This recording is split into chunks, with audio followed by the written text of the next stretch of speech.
welcome to the deep dive. So our mission today is really to look at the building blocks of, well, any digital setup. Not the chips inside, but those essential pieces, that connect to make a full IT system work. We're diving deep into peripheral devices. Think of this as a shortcut to understanding how these systems actually come together. That's a great way to put it. We're not just listing what a keyboard is. We're looking at why it's important in the whole structure. Peripherals are, well, they're the necessary bits, often external, used with a digital device. They make interaction possible, allow processing to happen, and give data some permanence. We've looked at the sources and basically organized this around three essential functions that really dictate how information flows. Okay, yeah, let's unpack this. So we're tracing how data moves through these components. First up, how we talk to the machine. Input devices. Then how the machine talks back to us, that's output devices. And finally, the really critical part that lets work, stick around, storage devices. Okay, let's start with the conversation starters, the input devices. So input devices, their main job seems straightforward, right? Getting data into the computer. But for our listeners, maybe we focus on the why. Why are these evolving so fast? And what does that mean for how systems are designed? Well, what's fascinating here is that input devices are really that direct interface for user interaction. They're the bridge between our world, the analog world, like a gesture, hitting a key, maybe a voice command, and the digital signals the computer gets. They're the gateway. But, the challenge now isn't just handling basic stuff from a keyboard or mouse. Right. I mean, we still rely heavily on those, the keyboard, the mouse, maybe a scanner or a camera for visual input. But the sources seem to point towards this big trend of convergence. Like if I use my phone or a tablet, the screen, you're showing me stuff output, but I'm also touching it input. Doesn't that kind of blur the lines we're trying to draw here? It absolutely does. And it raises a really important point about how we categorize things.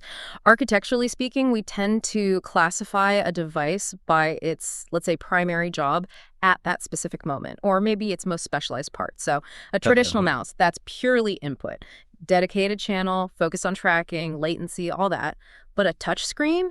Well, now you're looking at a system that needs pretty smart software to tell the difference between a command to display something and a command from your finger tapping it. Okay, so the impact on system performance must be pretty significant then. I mean, the faster I can get data in, the less lag I feel, right? Yeah. Especially for things like gaming or collaborative design stuff.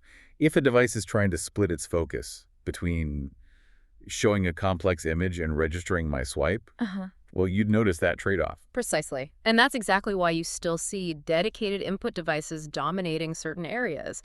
Think about maybe a specialized gaming keyboard built for super quick response times, minimal key movement. The system needs that reliability, that speed in getting the data in. Because without really efficient input, the whole process kind of gets bottlenecked right at the start. It makes the whole system feel slow. It doesn't matter how fast the actual processor is. They're just fundamental for making sure user intent gets through accurately and immediately. Okay, that makes sense. Yeah. So data's in, the system chews on it. Yeah. But all that digital info isn't much use until we can actually perceive it, right? Yeah. The computer has to respond somehow. And that response mechanism, that leads us straight into our second category, output devices. Exactly. Output devices handle that translation. Their main purpose is to display or present information from the computer. This is the feedback loop, basically. It completes the cycle, turning those abstract streams of data into images we can see, sounds we can hear, or even physical documents. Right, and it's the result for the user that counts. These devices let us see or hear the processed data. And this is where the tech can get really sophisticated, isn't it? We're not just talking about seeing text on a screen. It's about fidelity, accuracy. When we look at examples or monitors, we need to go beyond just viewing screens. What makes a good one different from a bad one? Yeah, and connecting this to the bigger picture, it's really about matching the output capability to what went in and what was processed. For viewing, things like color depth, resolution, and really importantly, refresh rate, they determine how useful it is. Someone editing professional video, they need a monitor with spot-on color accuracy and high resolution. Needs to match the source data. Meanwhile, someone maybe in high-frequency trading needs a screen with an incredibly fast refresh rate to see data changes instantly, no delay. That distinction really highlights why it matters. The output device is basically the system showing its work. And if that output is off, like a printer getting colors wrong or speakers adding static input, it kind of undermines everything that came before it, the input and the processing. Or think about physical output. Printers used to be pretty simple, mostly for text. Now the sources talk about really specialized output like high-fidelity color lasers or even 3D printers, which are becoming more common.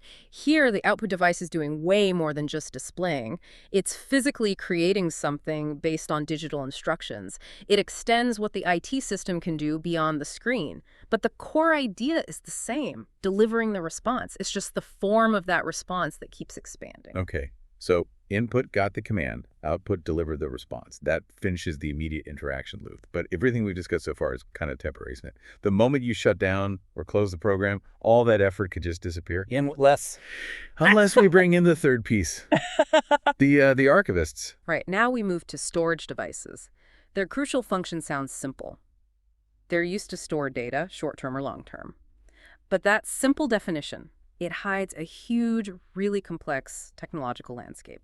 Speed, security, cost, it's all in there. And that emphasis on permanence is just vital. Storage devices are essential for saving our work, retrieving files later. It lets work persist across sessions, between different users, sometimes for years. What stands out to you from the sources about the trade-offs we're making in modern storage? Because it feels like there's a whole spectrum of options now. Well, what's really interesting is this sort of architectural battle between the older mechanical drives, hard disk drives, HDDs, and the newer solid-state drives, SSDs. An HDD, stores data on spinning magnetic platters. It's generally cheaper per gigabyte, so it's good for storing large amounts of data long-term where speed isn't the absolute priority. But it has moving parts. That makes it prone to physical failure, and it means much slower access times when you need to pull data off it. Higher latency. Okay, and here's where it gets really interesting for system performance, right? The SSD uses flash memory, no moving parts at all. That massively cuts down the latency. Getting data is almost instant compared to an HDD.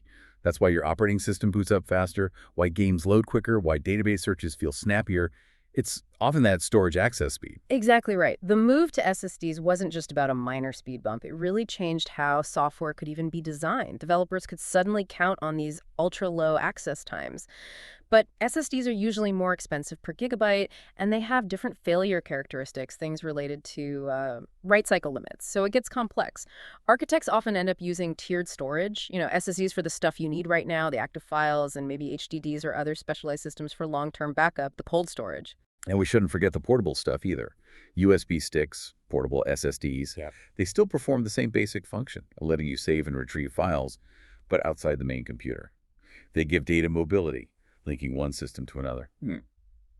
Okay, so let's try and tie this whole sequence together for you, the listener. These peripheral devices create this kind of functional loop. Input kicks things off by providing data, the internal system processes it, output shows you the results, hopefully accurately, and storage keeps the history, makes it permanent. So what does this all really mean for you and the systems you use every day? It means these three categories, input, output, and storage, they aren't just separate gadgets you plug in. They're deeply interdependent. Their technical specs, their performance really define the overall capability of the entire IT system. A system is only as fast as its slowest peripheral link, essentially. We've kind of established that interacting with the system, seeing results, saving your files, it all hinges on this trio. Yeah, if the input is laggy, the user experience suffers. If the output isn't accurate, the processed information gets misrepresented. And if the storage fails, or it's just too slow for what you need, well, the whole basis of keeping your work just falls apart. Which brings us nicely to a final thought for you to consider, building on those differences we talked about in storage tech. So if we accept that SSDs are great for short-term active data and HDDs are still key for bulk, long-term storage, what specific strategies do modern IT systems really need to employ to ensure data integrity and maybe even system security when files are constantly moving between that fast, expensive flash storage and slower, maybe more durable mechanical or cloud archives? The storage setup you rely on, it's a managed ecosystem. And understanding those internal movements, well, that's pretty key to understanding its reliability and security. Something to think about until our next deep dive.